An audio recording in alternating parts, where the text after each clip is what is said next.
디스크와 요추관 협착증은 원인부터가 확실히 다르다. 흔히 허리 디스크라고 부르는 추간판 탈출증은 척추뼈와 뼈 사이에서 쿠션 역할을 하는 디스크가 튀어나와 신경을 누르면서 문제가 된다. 반면 요추관 협착증은 황색 인대나 척추 관절이 커져 신경을 누르는데 엉덩이와 다리가 저리고 당기는 것은 디스크와 비슷하지만 디스크와 달리 허리를 굽히면 통증이 사라진다. 안녕하세요. 네. 오늘 며칠째지요? 지난주 수술을 받고 입원 중인 장영자 씨. 원인은 요추관 협착증이다. 고통은 하나도 없어요. 그러세요? 3년 전 물리치료와 주사요법으로 치료해오던 중 증상이 악화됐다. 너무나 아파갖고 움직이기가 힘들어요. 이렇게 아프기 시작하면 못 움직여요. 앉도 수도 못해. 누웠도 못하고 앉기도 오고 수도 못하고 그렇게 고통스러워요. 요게 지금 저한테 처음에 왔을 때 찍은 사진입니다. 3년 전 상태는 수술을 해야 할 정도로 심하지 않았다. 그러나 수술 직전에는 척추관이 많이 좁아져 있어 신경을 누르는 인대와 척추 관절을 제거하고 금속 나사로 척추를 지탱하는 수술을 받았다. 수술 후 장영자 씨를 괴롭히던 통증은 말끔히 사라졌다. 하지만 척추 수술은 신중해야 한다. 다른 합병증이 생길 수 있기 때문이다. 치료 방법을 선택할 때 무턱대고 수술이 무서워서 무조건 지연시키는 것도 옳은 방법은 아닙니다. 척추관 협착증이 예후가 괜찮은 질환입니다. 그래서 수술을 하게 되면 80% 이상 다 좋습니다. 그러나 필요 없는 경우에 수술하는 경우에는 더 환자분이 불편해하시고 그럴 수가 있습니다. 그러니까 환자분들이 내가 이 증상으로 인해서 얼마만한 고통을 받고 있다, 이걸 생각을 하셔서 결정하시는 게 좋습니다. 요추관 협착증의 대표적인 증상인 허리 통증과 다리 저림을 호소하는 이명분 씨. 통증이 심해 진찰 중에도 습관적으로 허리 부위를 두드린다. 다리 근력에는 별 문제가 없었다. 하지만 발등의 맥박에서 이상 증세가 보였다. 정확한 진단을 위해 혈관 초음파 검사를 실시했다. 혈관에 문제가 없는지 혈관 장애를 진단하는 정밀 검사다.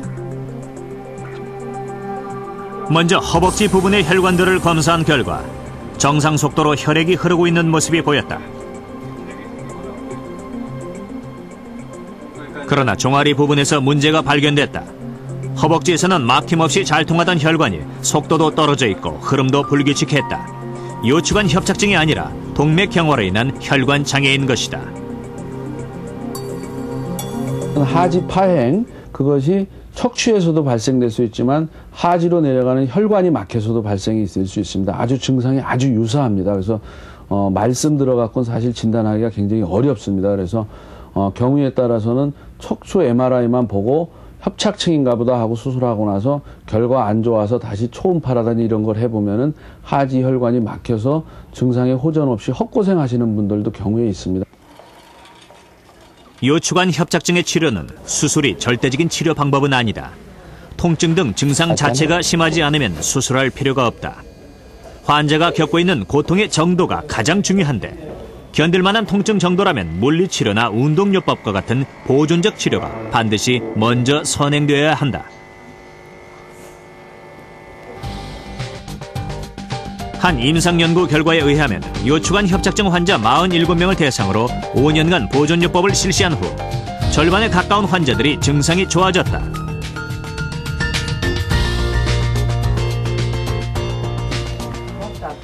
현재 물리치료를 꾸준히 받고 있는 김순희 씨도 그중 한 명이다. 물리치료 후 허리 통증이나 다리가 저리고 당기는 것이 많이 줄어들어 예전보다 걷기가 한결 수월해졌다. 처음보다는 영나이 처음에는 걷지도 못하고 이래가지고 왔거든요. 근데 지금은 지금은 좀 땡기지 걷는 데는 불편이 있거든요.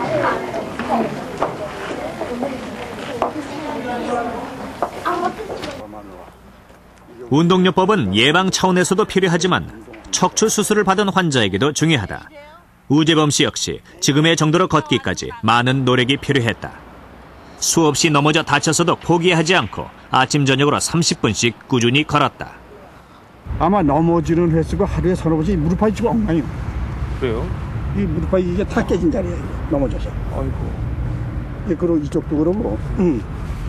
이게 전부 이게 넘어져가지고서는.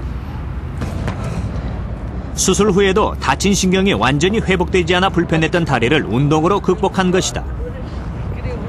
척추관 협착증 환자들이 그 척추가 약해지죠. 퇴화가 되기 때문에. 그래서 지지대 역할하는 척추가 약하기 때문에 이것을 강화시킬 필요가 있어요. 그렇지 우리 몸무게를 지탱을 하죠. 그러므로 척수 주위에 있는 근육을 강화시키는 그런 복근 운동이라든지 허리 강화 훈련, 스트레칭을 통해서 척추에 받는 압력을 줄이기 위해서 또한 혈류를 증진시키기 위해서 그 운동이 필수입니다. 요추관 협착증의 치료나 예방에 가장 중요한 운동은 허리 근육 강화 운동이다. 우선 누운 자세에서 다리를 세우고 배를 아래로 끌어당기듯 힘을 준다. 힘을 좀 주면 골반이 돌아가게 돼요. 돌아가면서 척추가 휘었던 것이 펴지는 효과가 있어요. 그러면서 여기를 계속 긴장을 시키기 때문에 복근이 강화하죠. 복근 운동과 동시에 해야 하는 운동은 허리의 뒤쪽 근육을 강화시키는 신전근 운동이다. 누운 자세에서 엉덩이를 들어 올려 수평으로 유지시키는데 허리 근육에 힘을 길러 척추의 부담을 덜게 한다. 다음은 배와 허리 뒤쪽 근육을 동시에 이용해 허리를 튼튼하게 하는 운동이다. 벽에서 30cm 정도 떨어진 후 등과 허리를 벽에 붙인 상태에서 벽을 타고 천천히 아래로 몸을 낮춘다. 배와 허리 뒤쪽 근육이 강화돼 약해진 척추를 보완해준다. 허리에 힘을 기르는 강화 운동을 한 뒤에는 근육을 이완시켜주는 스트레칭이 필요하다.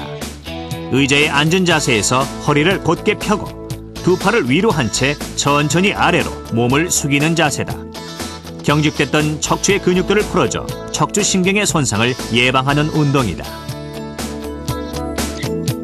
16세, 17세부터 누구나 해야 되는 국민보건체조입니다. 이걸 안 해서 협착증이 오고 디스크가 오고 관절염이 오는 거예요. 척추에. 이게 관리의 아주 기본이에요. 현재 우리나라의 전체 산모 가운데 30세 이상이 차지하는 비율이 무려 60%입니다. 5년 전에 비해서 2배나 높아진 수치인데요. 고령 출산이 늘수록 기형아 출산과 치명적인 임신 합병증 사례도 증가하고 있습니다. 나이든 여성들이 건강하게 출산할 수 있는 방법은 없을까요?